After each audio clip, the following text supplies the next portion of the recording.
लोग कविताएं सुनते हैं, वाह वाह करते हैं, कुछ ग्रहण भी करते हैं, लेकिन उसके विकास में, उसके रचनाकार के बारे में कभी कोई नहीं सोचता। उसकी रचनाएं एक रूप में कहीं आ रहे हैं, इस पर मैंने देखा कि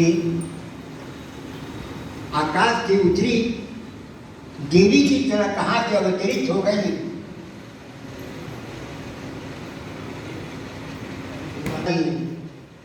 और उससे पहले से हमको परेशान कर रखा था हमारे गुरुदेव ने। लगता था जैसे किसी जन का मेरा निकट का हो और हमसे उड़िया के काम करवाना चाहता हो। सच्चाई है कि 4 वर्षों में मैं पारिवारिक कारणों से इस तरह से व्यस्त रहा कि उसकी पांडुलिपि दे नहीं सका। पांडुलिपि नहीं देने का कारण हुआ कि उन्होंने एक अपने मित्र को लगाया कि जो है उसकी फोटो कॉपी लेकर के भेज दे। स्कैन करके भेज दिए, स्कैन से फोटो कॉपी निकाला। फोटो कॉपी निकालने में जो उसको शुद्ध करने का वक्त भी नहीं मिला, लेकिन था कि मेरी चीज मैं अपनी आंखों से अपनी पुस्तक को देख। मैं नहीं जानता कि अगर हमारे यहाँ तो जन्म जन्मांतर की व्यवस्था है, इसमें डॉक्टर विनय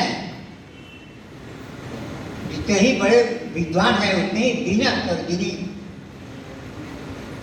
डॉक्टर विक्रम PhD है, लेकिन मेरे जैसे आदमी के लिए हमारे घर से दर्द दौड़ देता है।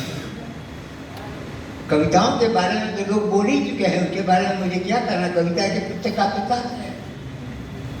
लेकिन अपने को इस रूप में देख करके और आज के आयोजन को देख करके हम बहुत अभिभूत हैं और ईश्वर से प्रार्थना करते हैं कविता के प्रेमियों के दिल में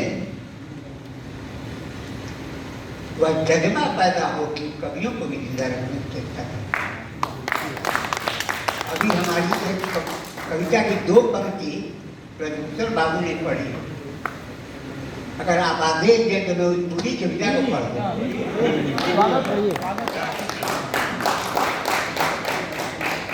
और इसमें मेरी स्थिति का अंदाज आपको हो जाएगा।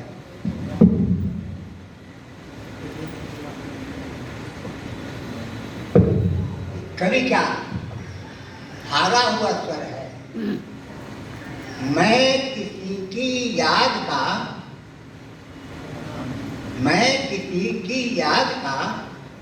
अवदान बनकर रह गया हूँ, जो न छेड़ी जा सकी वह दान बनकर,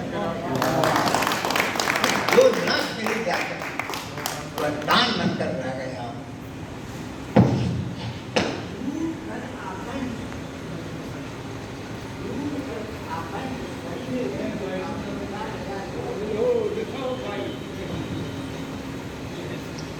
डूब कर आकंठ सरी में, डूब कर आकंठ सरी में भी पिपासित रह गया लो। मैं उसी नैराश्य का प्रतिमान बनकर रह गया।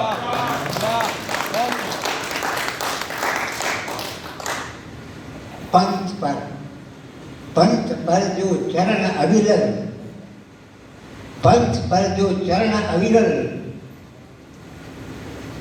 चल नहीं ध्रुव पा सके हैं। पंथ पर जो चरण अविरल चल नहीं ध्रुव पा सके हैं, मैं उन्हीं के छंद में गतिमान होकर रह गया हूँ। जो न नैनों में कहीं प्रतिबिंब बना देख पाए, जो न नैनों में कहीं प्रतिबिंब अपना देख पाए, मैं उन्हीं का मौसम संधान बनकर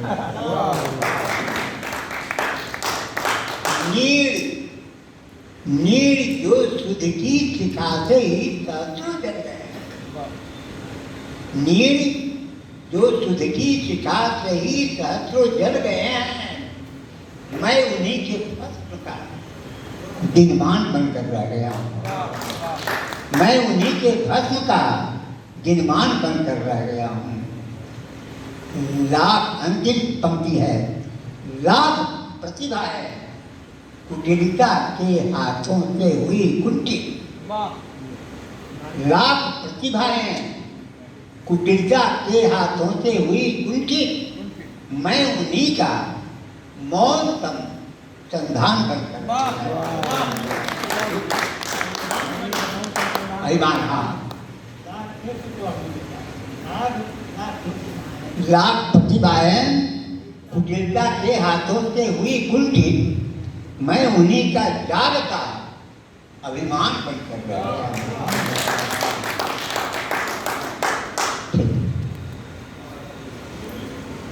और पुस्तक को पढ़कर